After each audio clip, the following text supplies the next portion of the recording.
Going through my late husband's belongings, I found keys to a house we never had and a note with an address. I never knew about it. When I arrived and opened the door, my whole world turned upside down. Good day, dear listeners. It's Diana again. I'm glad you're here with me. Please subscribe to my channel and like this video, and also let me know in the comments which city you're listening from. That way I can see how far my story has traveled. For 22 years, I thought I knew my husband completely. Daniel Mercer was the kind of man who remembered your coffee order, who always had a joke ready at the worst possible moment, who cried at his daughter's graduation even though we never had children of our own. We tried, Lord, how we tried, and eventually made peace with a life that was just the two of us. A house in Millfield, Ohio, a golden retriever named Biscuit, and the easy, quiet rhythm of two people who had grown into each other like ivy into brick. He was a structural engineer. I was a high school history teacher. We were ordinary, and I loved ordinary with my whole heart. Daniel died on a Tuesday in February. Black ice on Route 40, a semi that couldn't stop in time. The paramedics told me he likely never felt it. I replayed that sentence for months, turning it over like a stone, trying to find comfort underneath it. I never quite did. The first year after his death, I moved through life the way you move through deep water. Everything slower, heavier, distorted. My sister Janet drove up from Cincinnati and stayed for 3 weeks. My colleagues brought casseroles. The grief counselor at St. Mark's told me that what I was feeling was normal. I clung to that word, normal. Even devastation could be normal. It was in the spring, 14 months after the accident, that I finally forced myself to go through the last of his things. I had avoided his study for as long as I could. The room still smelled like him, cedar and coffee and the faint chemical scent of his drafting pencils. I sat on the floor in front of his oak desk and went through it drawer by drawer, the way you eat something difficult, slowly, steadily, without stopping to think. In truth, I had noticed small things over the years, nothing I could name. A weekend conference that ran 3 days instead of 2. A phone call he took in the garage, door shut. A receipt from a hardware store 2 towns over. Not unusual for a man who built things, fixed things, was always tinkering. I noticed those things and then set them aside, because Daniel was warm and present and ours, and I was not the kind of woman who manufactured suspicion out of thin air. I was a history teacher. I dealt in facts. The facts were in the bottom drawer. Beneath a stack of old tax returns and a broken compass, my hand found a small canvas pouch. Inside it, 2 keys on a plain ring, no label, no fob, and underneath the pouch, folded into thirds, a piece of yellow legal paper. 5 words and a zip code in Daniel's handwriting. 14 Sycamore Court, Grove Mills. I sat on the floor for a very long time. Grove Mills was 40 minutes east. Not another city. Not another world. 40 minutes on roads I had driven 100 times. I told myself there were a dozen explanations. A storage unit he'd forgotten to mention. A property investment he'd been planning as a surprise. A friend's spare. I sat with those explanations for 3 days, turning them over, examining them in the light, and not one of them held. On a gray Thursday morning, I put the keys in my coat pocket, typed the address into my phone, and drove east. Sycamore Court was a quiet residential street lined with maple trees that were just beginning to bud. Number 14 was a cream-colored colonial with blue shutters and a small flower bed along the front walk. The flower bed had been planted with care, tulip bulbs, not yet bloomed. Someone had mulched it recently. The front porch had 2 rocking chairs, Between them, a small table with a ceramic pot painted with yellow suns. I sat in my car for 11 minutes. I know because I watched the clock. Then I got out, walked up the front path, and put the key in the lock. The door opened, and my world, as I had known it for 44 years, ceased to exist. The house was lived in. That was the first thing I understood, standing in the doorway with my hand still on the knob. It was not a storage space. It was not a rental property waiting for tenants.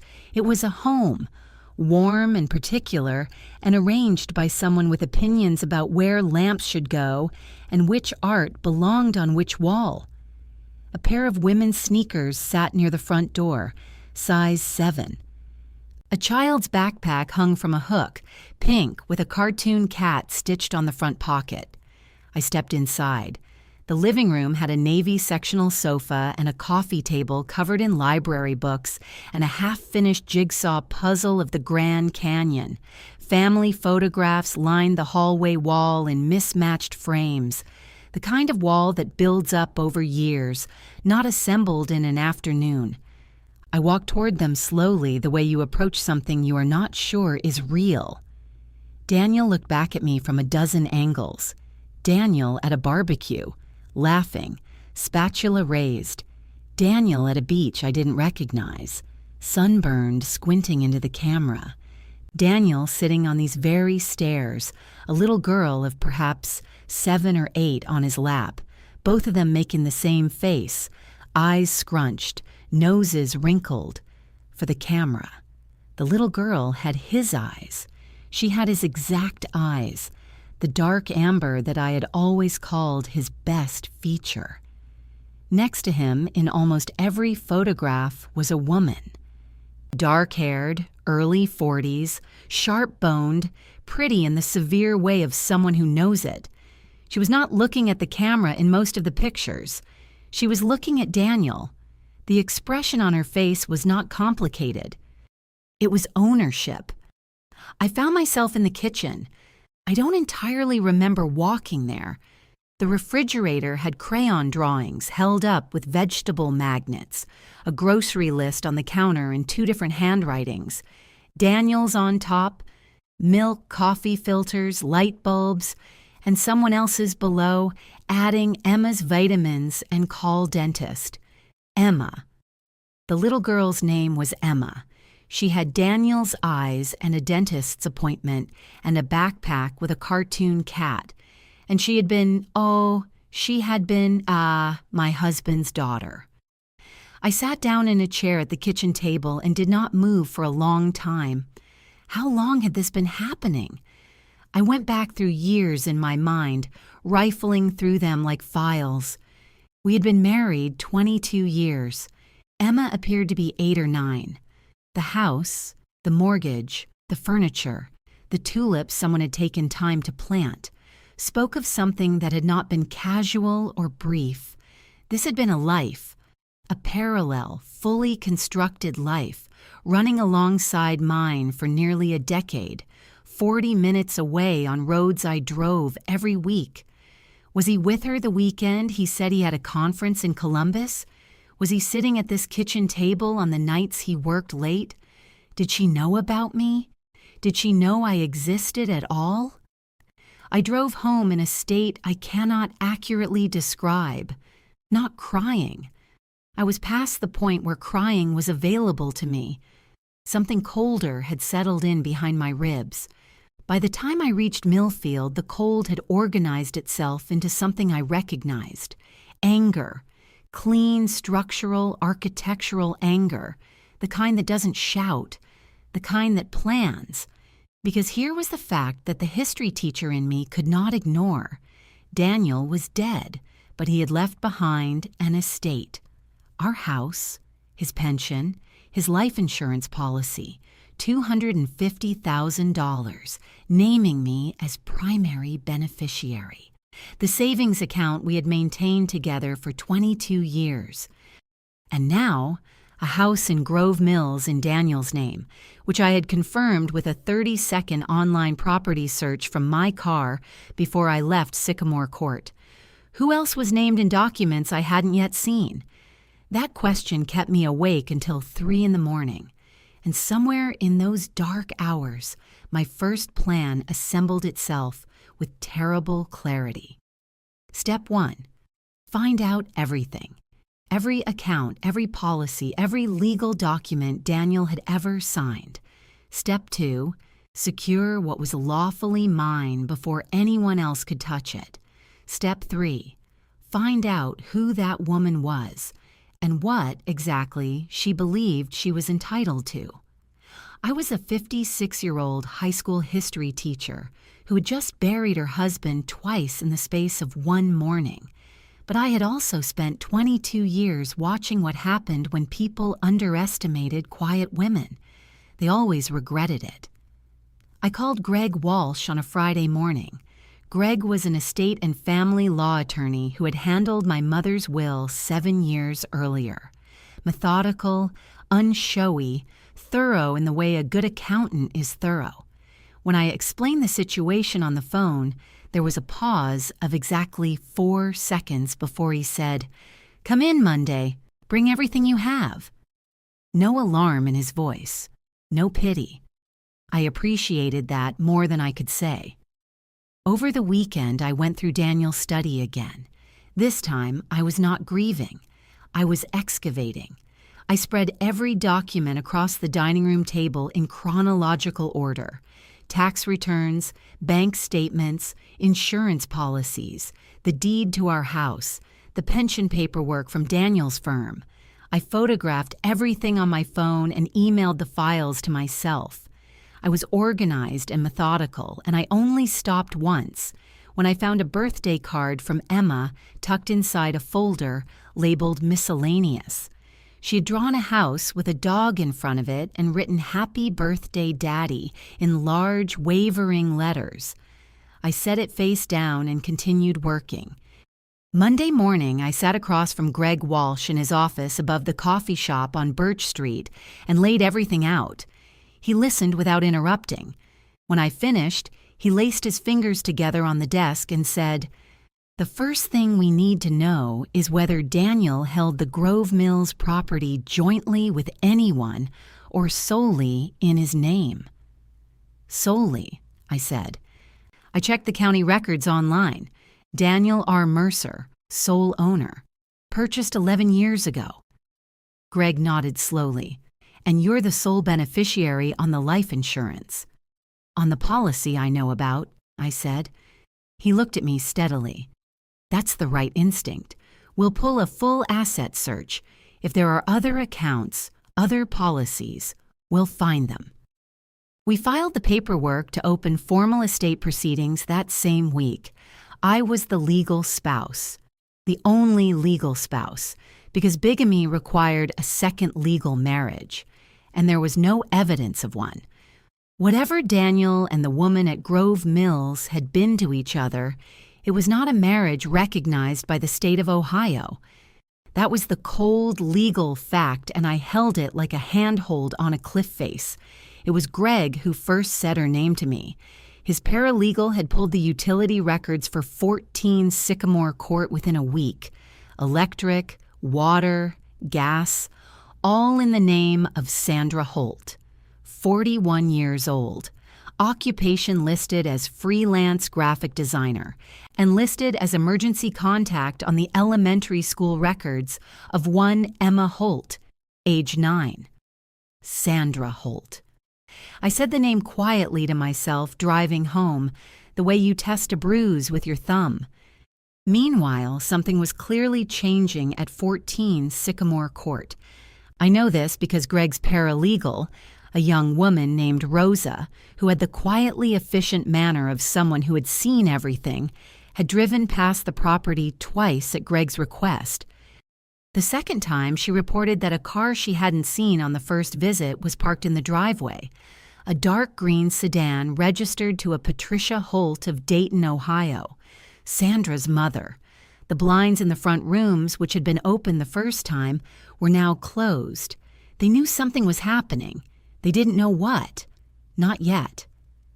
The point of no return came on a Thursday afternoon, 3 weeks after my first visit to Greg's office. Greg called me at 4:15. His voice was level and careful, which I had come to understand was his way of delivering important news. "Laura," he said, "the asset search came back. There's a second life insurance policy." I set down my tea. "How much?" $150,000, taken out 9 years ago. A pause. "The beneficiary is Emma Holt." "Not Sandra. Emma, the child." Daniel had named the little girl with his eyes. I sat very still in my kitchen, looking out at the backyard where the bird feeder I had hung last spring was swinging gently in the March wind. Daniel had put up that bird feeder. He had stood on a step stool in this yard while I held the ladder and complained that he was going to fall and break something. And he had laughed and said the birds deserved better than a feeder level with the cat. He had also, 9 years ago, taken out a life insurance policy for a child he had never told me existed. How many other things had he hidden in plain sight? I asked Greg what our position was. He told me that as executor of the estate, I had full legal authority to proceed with the asset inventory and distribution according to Daniel's will, which, importantly, named me as sole heir and made no mention of Emma Holt or Sandra Holt at all. The separate insurance policy naming Emma was legally distinct and would likely be paid out to her regardless. But the Grove Mills house, the joint savings, the pension, those were mine. "They will fight this," Greg said. "I know," I said. "Are you prepared for that?" I looked at the bird feeder. "I've been a history teacher for 21 years, I said. "I've dealt with people who think they can rewrite the record. They can't." The formal notice arrived at 14 Sycamore Court on a Wednesday. Greg had prepared it, a legal letter from his office notifying Sandra Holt that the estate of Daniel R. Mercer was being administered by his lawful spouse, Laura Ann Mercer, and that the property at 14 Sycamore Court, held solely in Daniel Mercer's name, was now subject to estate inventory proceedings. She had 30 days to respond through legal counsel if she wished to contest. I did not read the letter aloud to myself. I did not celebrate.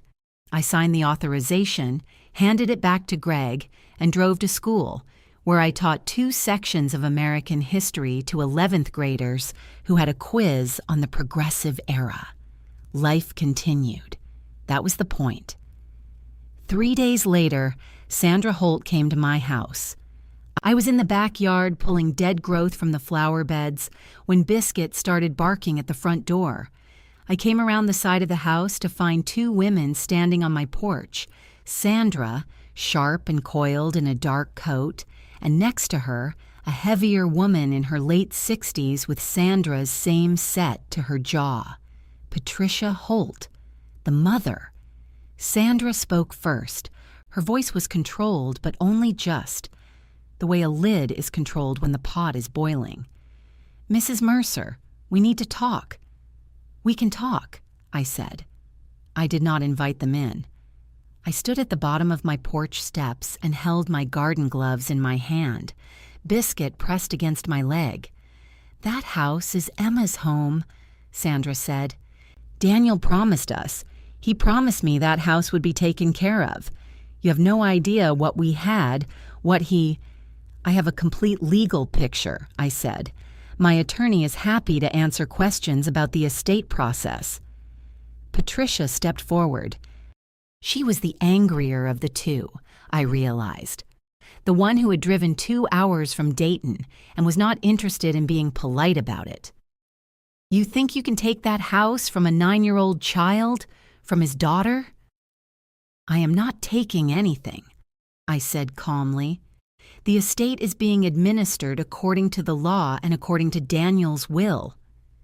"Daniel's will didn't account for everything," Patricia said, her voice rising. "We have documentation. We have 10 years of—" "Then retain an attorney," I said, "and have them contact Greg Walsh." I took out my phone and read Greg's number aloud. Neither of them wrote it down. Sandra's composure cracked then, just briefly, just at the edges. "Do you know how long I waited for him? Do you know what he told me about you? He said your marriage was dead. He said you were roommates. Stop." My voice came out quieter than I expected. "Sandra, whatever he told you about me, he told me nothing about you. That is the difference between your position and mine. He lied to us both, but only one of us has legal standing here." That landed. I watched it land. Patricia tried once more. Something about lawyers of their own, about how this wasn't over, about what people in this town would think when they found out a widow was throwing a child into the street. That last one was designed to hurt, and it did hurt briefly in the way that a targeted blow always briefly succeeds. But hurt was not the same as retreat. "Good afternoon," I said. I turned and went back into my house. I locked the front door. I stood in my kitchen and listened to them argue with each other on my porch for 4 minutes before their car doors slammed and they drove away. Then I sat down at the kitchen table and shook. Not out of fear, but out of the pure adrenaline of having held the line when I very badly wanted to crumble. Biscuit put his head in my lap. I let him stay there for a long time. I taught school the next day, and the day after that. And on Friday afternoon, I called Janet. "I need to not think for a few days," I told her. "Can I come down?" "I already made up your room," she said. She had not known I was going to call. That was Janet. She just always knew. I spent 4 days at her house in Cincinnati. We watched movies I'd already seen. We took her dog and Biscuit to the park. We ate too much takeout Thai food, and she let me talk when I needed to talk and went quiet when I needed quiet. I did not check my email. I did not drive past any houses on Sycamore Court in my imagination. I let my nervous system remember that it had known peace before and that it could find it again. I drove home on Tuesday morning, rested in the specific way that comes not from sleeping, but from being held, even briefly, by someone who loves you without condition. The plan was still in place. The legal proceedings were moving. Greg was thorough, and Sandra Holt, for all her fury, had no legal mechanism to stop what was already in motion.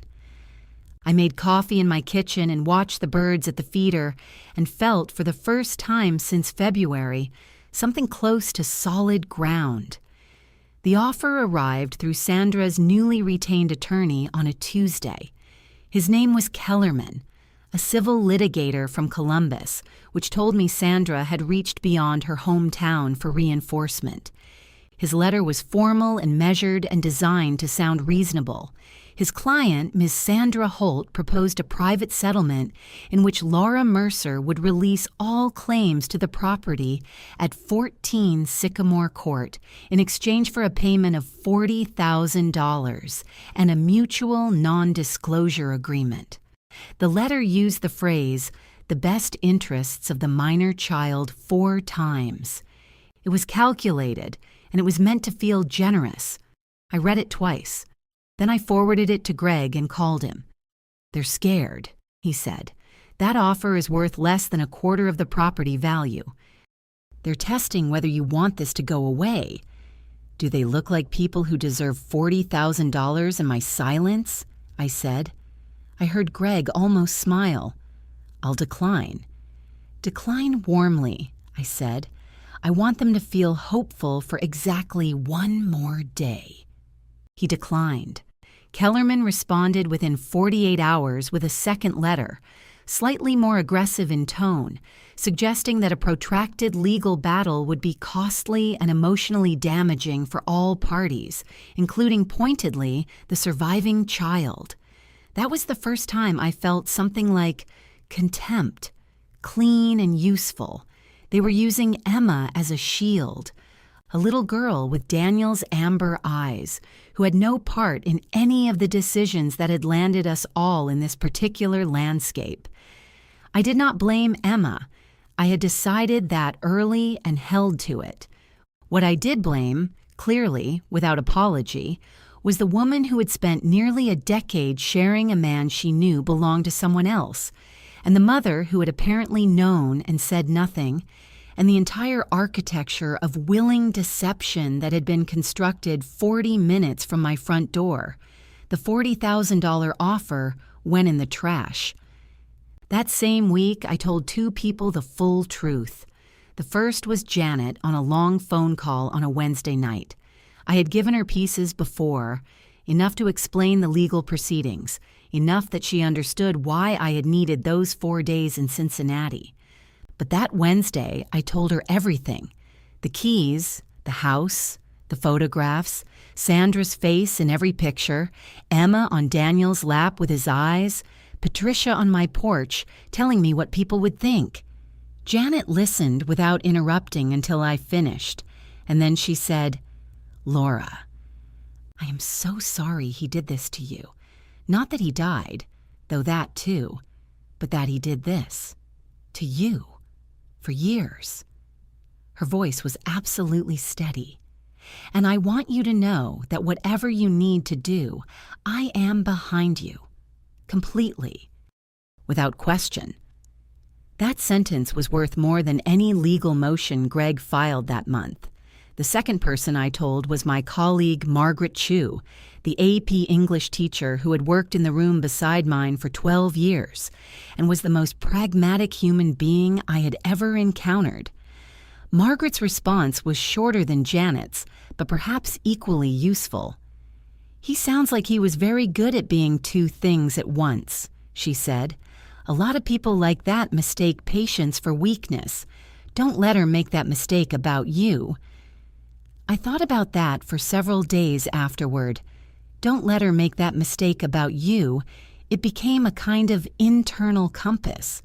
From what Rosa reported, the paralegal who had become quietly indispensable in the logistical architecture of this whole situation, Sandra's car had not left 14 Sycamore Court much in the past week. Patricia's green sedan had been seen there twice more. Curtains drawn. They were conferring, strategizing. Good. Let them confer. Every day they spent strategizing was a day the legal clock ran. Greg had filed the estate inventory. The bank accounts had been frozen pending administration. The process was slow. Estate law always is. But it was moving, and movement was on my side. I graded my students' progressive-era quizzes that Friday evening, biscuit at my feet, the lamp casting a warm circle of light on my dining room table. 64% of them had correctly identified the key achievements of the muckrakers. I wrote encouraging comments in the margins. I brewed a second cup of tea. This was my life. A real life built from real things, work and care, and quiet evenings, and a dog who expected nothing from me but consistency and the occasional treat. Sandra Holt had a secret. I had a history. And I had decided, somewhere in those nights when sleep wouldn't come, that history was always the better foundation. I went to bed at 10 and slept without waking until 6. That, in itself, felt like a small victory. They called on a Sunday morning, which was deliberate. Sunday morning is when people are soft, slower, less defended, still warm from sleep and coffee.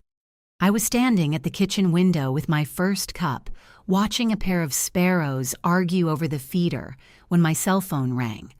Not Greg's office number, my personal cell. Sandra's name appeared on the screen, and I stood there for 2 full rings, deciding what kind of woman I wanted to be in that moment. I answered. "I think we got off on the wrong foot," she said. Her voice was different from the day on my porch, lower, carefully modulated, almost gentle. The anger had been sanded away, and something smoother applied in its place. "I'd like to sit down with you. Just the two of us, without lawyers. I think there are things we could say to each other that would help us both find a way through this. Every instinct in me said no. Decline politely, hang up, call Greg, document the contact. That was the safe answer. And then the history teacher in me, the one who had spent 21 years studying what people do when they feel cornered, said, "Let her show you who she is." "Coffee," I said. "Tuesday, the Birch Street Cafe, 11 o'clock.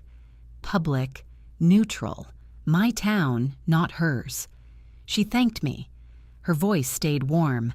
I hung up and finished my coffee by the window, and then I called Greg's voicemail and told him about the call, the time, and the location, because I had learned by then that documentation was simply a habit, like locking your door at night.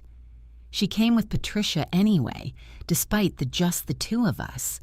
I noted this when I saw them through the cafe window, walking from the parking lot. Sandra slightly ahead, Patricia half a step behind, the way a handler walks with someone they are managing. I noted it and said nothing when they came through the door and found me already seated with my coffee. We sat at a corner table. Sandra had dressed carefully, soft colors, a pale gray sweater, understated pearl earrings, the aesthetic of a reasonable person who has thought about what reasonable looks like. She ordered herbal tea. Patricia ordered nothing. Sandra folded her hands on the table and looked at me with an expression I recognized from 21 years of teaching. The expression of a student who is about to tell me a story they have practiced in the bathroom mirror. "I want you to understand something," she began. "I loved Daniel. I know that's painful to hear, and I'm not saying it to wound you. I'm saying it because I think honesty is the only foundation we have to work from." She paused to let the word honesty settle, apparently without irony. "And I also know, because he told me, that Daniel loved you. He talked about you. He said you were the most organized person he had ever known. He said you ran your classroom like a ship." "Sandra," I said pleasantly, "I didn't come to discuss Daniel's opinions of me." A small pause, a small recalibration, visible only in the slight tightening around her eyes. Then, "Emma has lived in that house her whole life. It is the only home she has ever known. She knows the neighbors by name. She knows which step on the staircase creaks. She has a handprint in the concrete of the back walk from when she was 4. Sandra's voice lowered. "Whatever happened between the adults in this situation, and I take responsibility for my part in it, I genuinely do. Emma is 9 years old, and she is completely innocent in all of this." Sandra's eyes filled. It was well-timed, and the tears appeared real, which almost made it more disturbing. "You were a teacher. You know better than most people how much stability matters to a child, how much a home matters." "I do," I said. "What's your point?" The tears did not fall. They waited, held in reserve. "My point is that we could resolve this privately, humanely, without turning a little girl's childhood into a legal proceeding that ends up in public record." Sandra leaned forward slightly, and her voice dropped to something almost intimate. "What would it take? What do you actually need from this? Because I think, and I say this with real respect, that if you examined it honestly, what you need is closure, peace. Not a house you've never lived in, not property that carries painful associations. You need to be able to move forward." She opened her hands on the table, a gesture of offering. "Let us help you do that." There it was, the reframe, offered as compassion. "You don't really want the house. You want to feel better. Let us help you feel better by walking away." It was skillfully constructed, the kind of argument that sounds like care but functions like a trap. and I almost admired it the way you admire a well-engineered piece of deception. It had been built with attention. It respected me enough to be sophisticated. That, in its way, was a mistake. You don't build a sophisticated argument for someone you think is going to collapse. Patricia joined in then, right on cue, softer than she had been on my porch, but underneath the softness was the same iron, the same absolute conviction that the world owed Sandra whatever Sandra wanted. Daniel built something real with her, Patricia said. Whatever you want to call it legally, and I understand the law is the law, he built a real family. He chose to be there. He chose to come back, week after week, year after year. She leaned slightly forward. People in this community knew Daniel. They respected him, his firm, his colleagues, his clients.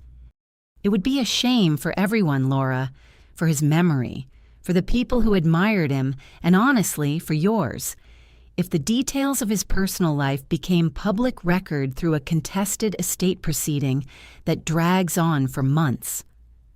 And there was the threat, wrapped so carefully in concern that someone else might have missed it.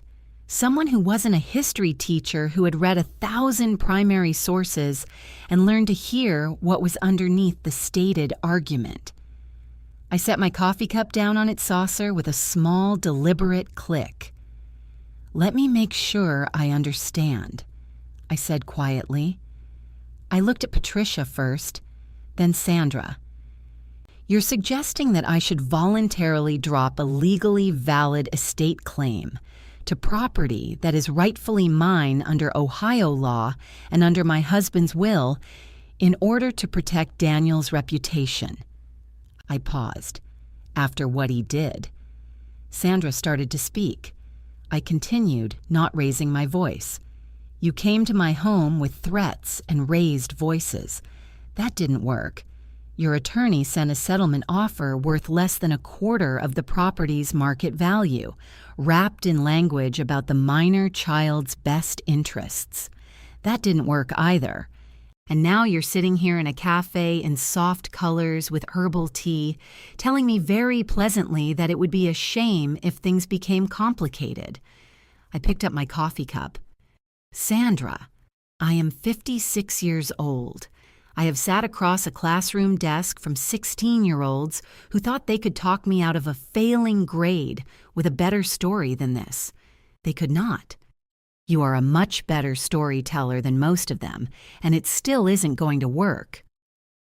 The silence that followed had a different quality from the silences before it.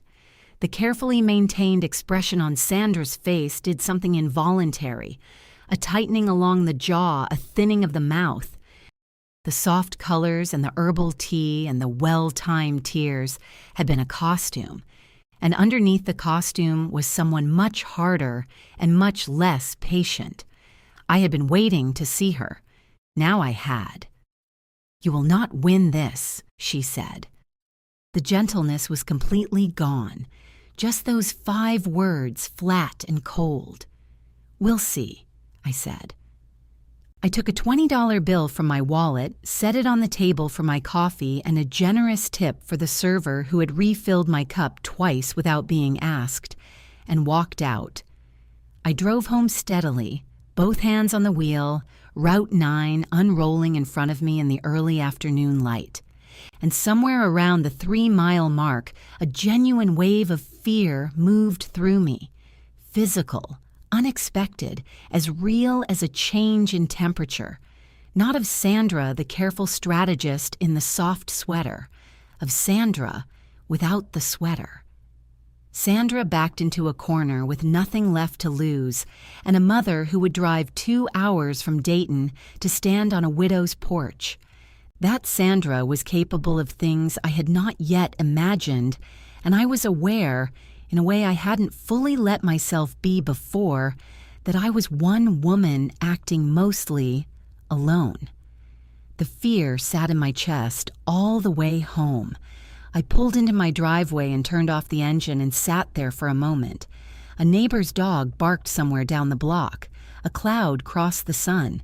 And then something shifted. The fear was still there. I did not pretend it wasn't. I had long since stopped pretending things weren't what they were. But it had changed its chemistry.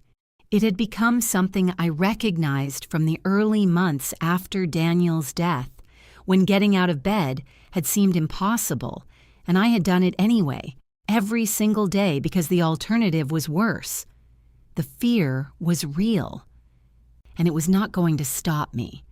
I went inside and called Greg. They tried to threaten my reputation, I told him, dressed it up as concern. Patricia implied that the proceedings would be bad for Daniel's memory, and by extension mine. Do you want to document it formally? Yes, I said. And Greg, can we move faster? I'll see what I can do, he said. Do more than see, I said. He did. The estate hearing was scheduled for a Thursday in May. I was up at 5:30 that morning, which was unusual. I am not a person who loses sleep before difficult things, having learned somewhere in my 40s that sleeplessness is poor preparation for anything. But I was awake early, not from anxiety, but from something quieter, a feeling of readiness, of having arrived at a point that required nothing more of me than to be precisely who I was. I made coffee. I fed Biscuit. I laid out my clothes the night before, a charcoal blazer, a white shirt, flat shoes, and I dressed without deliberating. I ate toast and read 30 pages of the novel on my nightstand and drove to Millfield County Probate Court in the clear May morning with the windows down. The courtroom was smaller than I expected, a low-ceilinged, fluorescent-lit room that smelled of old carpet and institutional paper, the way all official rooms in county buildings smell, as if decades of proceedings have left their atmosphere in the walls. I had been in a courtroom once before for a property dispute over a fence line with a neighbor 17 years ago. That time, I had been nervous in the specific way of someone encountering an unfamiliar system. This time, I sat beside Greg Walsh at the petitioner's table and felt something I can only describe as crystalline calm. The particular clarity that comes when you have been through the worst thing you can imagine and discovered you are still standing, still intact, still yourself. Sandra sat across the room at the respondent's table with Kellerman. He was a compact, efficient-looking man in his 50s who sorted his papers with practiced speed and spoke to Sandra in low, quick sentences before the proceedings began. Patricia sat in the gallery behind them. She had dressed formally, a dark jacket, her gray hair set and sprayed, and she held her handbag in her lap with both hands, which I noticed because it was the first time I had seen Patricia Holt when her hands were not in motion. They had both dressed for a performance. I had dressed for a record. Greg opened methodically and without flourish, which was precisely right. He was not a man who performed. He presented the marriage certificate, 22 years old, issued by the state of Ohio, the deed to our marital home in Millfield, both names listed, the joint bank accounts maintained continuously through the length of the marriage, Daniel's will, drawn up 15 years prior, naming me as sole heir, a document that had never been revised, amended, or supplemented in any form that any legal search had uncovered. The property records for 14 Sycamore Court, held exclusively in Daniel's name, purchased 11 years ago with funds transferred from an account tied to Daniel's employment income. The same income that had funded our mortgage, our joint savings, our shared tax returns for more than 2 decades. He went through each document calmly and completely. He did not editorialize.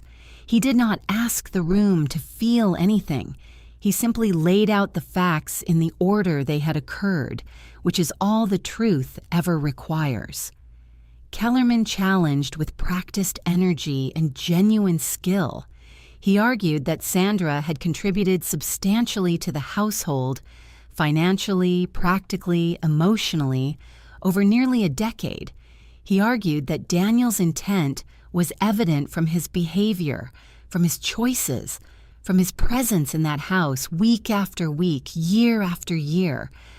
He produced text messages retrieved from Sandra's phone, 47 of them, spanning 3 years, in which Daniel used phrases like, "our home, our life, I'll be there Thursday, save me the chair by the window." He argued that an implicit agreement, established through years of consistent conduct, created equitable claims that the court was obligated to consider. Greg produced the bank records, the mortgage payment history on the Millfield house, maintained without interruption through every month in which Daniel had also been living his other life. The joint tax returns filed every April, signed by both of us. The insurance policy on our marital home listing us both. The wedding anniversary trip to Vermont, charged to Daniel's credit card. In the same month, one of the text messages placed him at Sycamore Court for a long weekend. He did not say, "This man led a double life." He simply laid the documents side by side, and the documents said it themselves. Judge Raines, a methodical woman in her early 60s who wore reading glasses on a beaded chain and had the quality of someone who had heard every version of every argument and remained unmoved by all of them, listened to both sides without visible reaction. She took handwritten notes in a small pad. She asked clarifying questions about dates. She did not signal at any point which direction she was leaning. Then she addressed Sandra directly. "Ms. Holt," she said, looking over her reading glasses, "were you aware, at the time you began your relationship with Mr. Mercer, that he was legally married to another person?" The room absorbed itself into stillness. Sandra looked at Kellerman. A look is not an answer, and Judge Raines had been waiting out looks like that for 30 years. She waited. Sandra shifted in her chair with the small, almost imperceptible movement of someone who has run out of positions.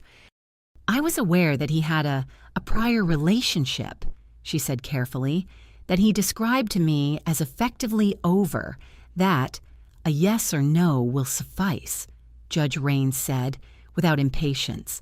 Simply a yes or no. In the gallery, I heard Patricia's breath, sharp, involuntary, the breath of someone watching a door close. "Yes," Sandra said, "I knew he was married." The air in the room changed in a way that was not dramatic but was absolute, like a temperature drop, like a lock engaging. Kellerman attempted to redirect immediately. The information had been withheld from her. She'd been told the marriage was functionally dissolved.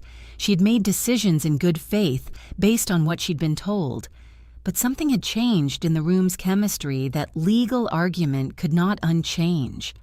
Sandra had just confirmed, on the record, in a probate proceeding, that she had knowingly entered into a relationship with a married man and, for nearly a decade, accepted the benefit of property funded by the marital estate.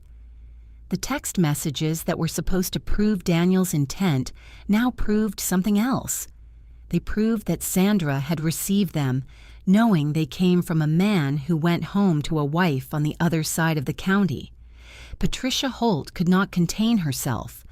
I heard her before I saw her move, a sound that was somewhere between a word and a breath. And then her voice came from the gallery, louder than the room permitted, louder than Patricia herself perhaps intended. She built a life with him. She gave up years for him. You cannot just sit there and pretend that counts for nothing. The bailiff asked her to stop. He asked her quietly, by habit. Patricia did not stop. "This is a witch hunt," she said. "This woman." And here she said something about me that I will not repeat, and that Judge Raines, without raising her voice or changing her expression, had stricken from the record with 2 words and a motion of her pen. I did not turn around. I kept my eyes on the front of the room. I had decided before I walked in that whatever happened in that gallery, I would not turn around, because I was not there to watch Patricia Holt.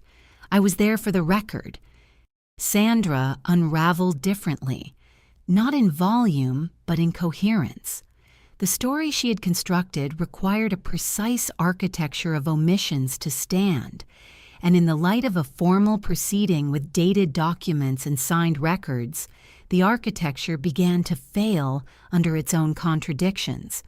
When Kellerman attempted to establish that Sandra had set aside her professional career to support the household, framing her as a woman who had made real sacrifices, Greg produced her freelance business filings showing consistent, documented income throughout the period in question.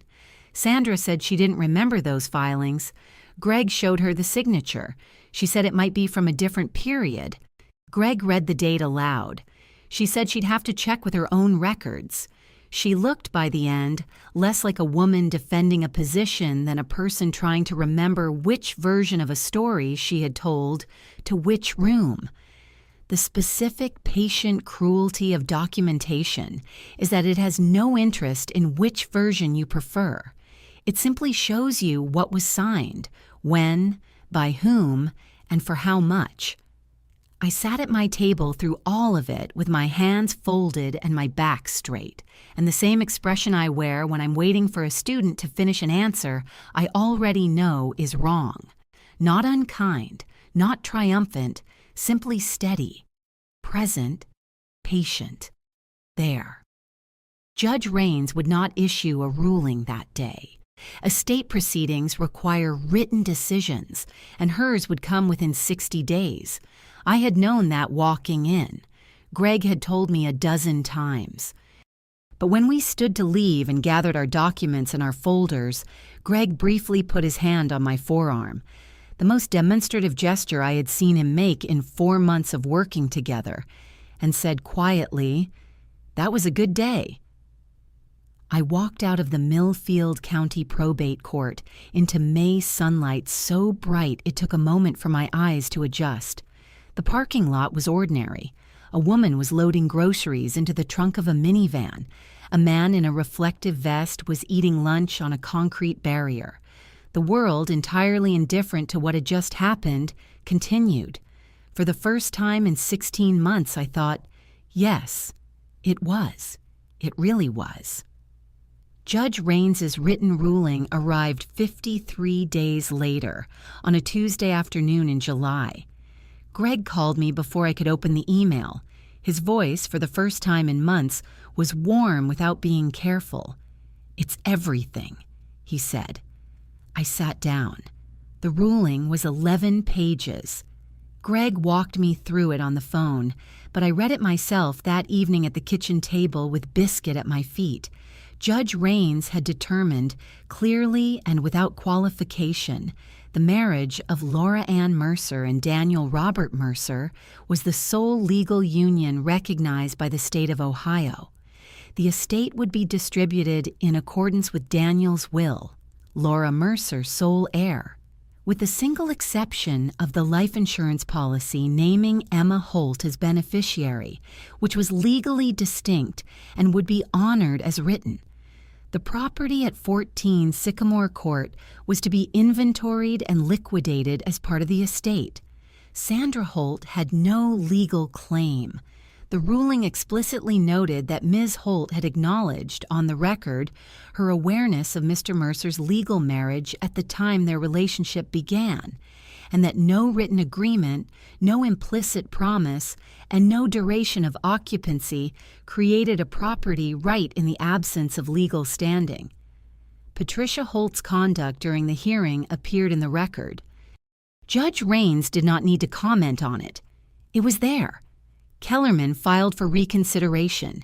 It was denied within 3 weeks. There was no further appeal. What followed was less dramatic than the hearing, but more complete. The Millfield house sold. I had already decided to sell it, already begun looking for lighter places. The Grove Mills property sold. Daniel's pension and joint accounts were released from freeze. The primary life insurance policy paid out. I did not go back to Sycamore Court. Sandra had 30 days to vacate, which she did quietly and without incident. The house sold in 6 weeks to a young couple from Columbus planning to repaint the shutters and tear out the front flower beds for a wider walkway. Good, I thought. Let them make it their own. Greg Walsh sent a final invoice and a handwritten note. You were an excellent client, Laura, precise, prepared, and patient. All 3 of those things mattered. I framed it and put it in my study. It was not the nicest thing anyone said to me that year, but it was the most precise. The non-disclosure agreement Sandra had proposed, the one that would have bought my silence for $40,000, was never signed. The proceedings were public record, filed in the Millfield County Probate Court, where facts belong. On the last day of July, I transferred the final settlement amount, paid the legal fees, and closed the estate. Daniel R. Mercer had been dead for 18 months. I sat in my car in the bank parking lot. A cloud moved across the sun and the light changed and then changed back. Not triumph. Triumph requires an opponent who gave you a contest. What I felt was quieter. The satisfaction of a thing done correctly, completely, and on the right side of the truth. I started the car and drove toward my new apartment, where Biscuit was waiting, and where the afternoon was still ahead of me, unclouded and entirely my own. A year is a long time. A year is also almost nothing. I moved into an apartment on Caldwell Street. Tall windows, oak floors, a balcony where the evening light comes in gold. The walls became mine slowly. That was the right pace. I went back to teaching. I joined a book club. I had dinner with a man named Richard, a widowed architect. It makes no promises I am not ready for, and that is sufficient. Sandra moved to Patricia's house in Dayton. Her freelance work struggled. She and Patricia stopped speaking by spring. I did not look for details. I hoped for Emma the way I would hope for any child, simply without conditions. As for Daniel, I arrived after time at clarity. He left behind damage for others to sort through. I grieve what was real. I am done letting it govern my life. The sparrows found the bird feeder within a week. They always do. I am on solid ground, and that is the only ground that matters. Truth, documented, is patient. It always waits you out. If you found keys to a house you never knew existed, what would you do? Would you close that drawer and walk away? Or would you drive east and open the door? I chose the door. It cost me everything I thought I had, and it gave me back myself. Thank you for being